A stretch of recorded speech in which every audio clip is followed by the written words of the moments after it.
How does a divorced mother in the USA reconcile with the Islamic rule to give her child back to the father once the child reaches a certain age? For those living in the USA, which rule apply in regards to custody? Same question regarding alimony. You have to know that there are alimony states and there are community property states. Texas is a community property state, it's not an alimony state. Wife do not get alimony. She might get compensated for abuse or this or that. Or, she have to prove that her husband owes her money, but there's no alimony for the women. There's child support state. Now, how a wife reconciles, she accepts the rule.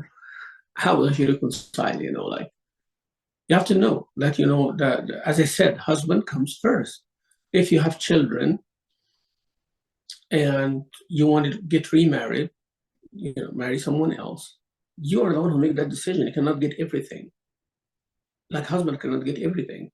He's going to marry also someone, and he will have his children, and you have to make sure that the new wife raises the children because their mom refused to be in the relationship. So you cannot expect that, I'm going to get out of the relationship. I'm going to take the half of the wealth of my ex-husband. I'm going to take my children with me, and I'm going to get married to someone else. And I'm going to take child support. That's not fair, even logically. You see? So why, as a husband, he has to pay and will not get anything? Wife left, and she took money, and she took children, and she wanted him to spend on them while she having them and married to someone else, raising his kids. Think about it, like that. It's not fair, right? Well, he's the father. Allah Azza wa Jal will ask him at the day of judgment, why did you lose your children? And why, when I marry a woman who has children, why do I raise them for her? Where is the father? What if I need her to do something and then she comes with my children such and such? So why do I marry you, to serve you and your children? That's what goes in the head. Yeah, a husband loves her so much and all that. He married her, he accepted her children. But when it comes to reality, especially when a child is like 2-year-old, 3-year-old, or whatever, it's a problem. A husband wants his wife in his bed at night, and then the child cries. Which one now? And that's not his own child. It's his own child, yeah, it's okay. But it's not his child. And that's why Islam said, you cannot have divided attention between your new husband and your child from the other husband. It's either you fully pay attention to your child and take care of him, and his father will spend on him and you to take care of him, or you take care of a husband and he has to take care of that child. Bring him someone else to take care of him, whether a wife or not. But this is the idea. Think about it objectively. It works for everybody. Yeah, emotionally it is not good. Emotionally it's not good. But you wanted the emotion of another man in your life. And you prefer that over the motherly emotion with your child. Actually, you wanted both, and you will fail in both. Some people succeed. Don't get me wrong. If the ex-husband agrees, we don't have a problem here. And if the second husband agrees, we don't have a problem here. So both of them have to agree. The second one have to agree that he is not going to have 100% of his new wife, because it's shared between him and her children. And her children will bypass him sometimes, especially if they are young. And this is true fact. It's true. And that's why a woman wants a man who become like a father to her children. And what if he's a father to her children? She'll have problems with him. She's looking for a man to replace. She's looking for a man to replace her ex-husband, which is not going to happen. You might find someone better, yes, but that's not the rule. So you have to understand that you have to sacrifice something.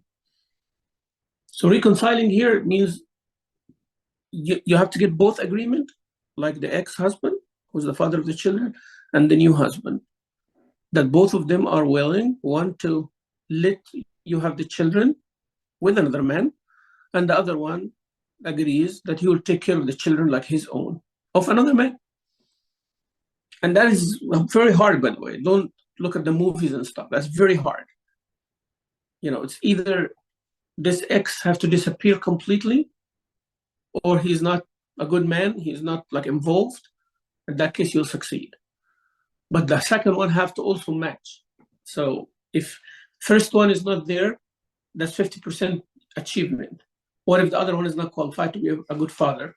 Then you're still stuck with a bigger problem now, because not a good father and not a good husband to you. So you're repeating the problem now. So it's a big deal. And that's why Islam says, if the woman marries someone else, the woman loses custody. Her mom can take the custody if he agrees, the husband, and her mom's qualified. Then if not, then it goes to the husband. And there's a process in this. Okay? Not only that, if she actually takes the children out of the area that the husband wants them to be able to support and spend them and take care of their education, health, and everything. So if he said they have to live in Houston, I'm talking Islamica, they have to live in Houston, she cannot leave Houston. If she leaves Houston without his agreement, custody also moves from her. So it's not only marriage. So marriage or traveling out of the town that he lives in without his consent. Everything with consent in Islam and agreement is Islam. Okay? In this regard there.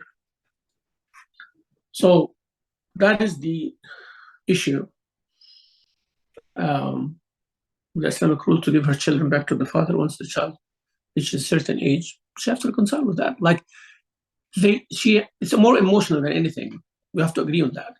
So like they are with her and he gets visitation, they would be with him and she gets visitation. And it's not like we have to cut off the mom. Your mom is a bad woman because she married someone else. No, she did visit and they can go visit with the mom and everything. And the custody here is something that when it is disputed, when they are fighting over it. If they're not fighting over it, that's why we try to do mediation and reconciliation and all of that to make things better, Islamically and legally. But when people go to the court, then it's a court order. Even in the court order, when they talk about custody, they said unless they agree on something else, there is a written agreement. Oh, keep him this week, or you can keep him for a month, or you can keep him with you in the summer, this and that. It's okay. The court will not come and say you have to enforce exactly what the custody is. No, they give you the order. That is when you do not agree, this is how you do it. I want you to understand that. Everything in that divorce order is like when you guys disagree, go to the paper. But if you agree, that's fine. You know, it's not an issue.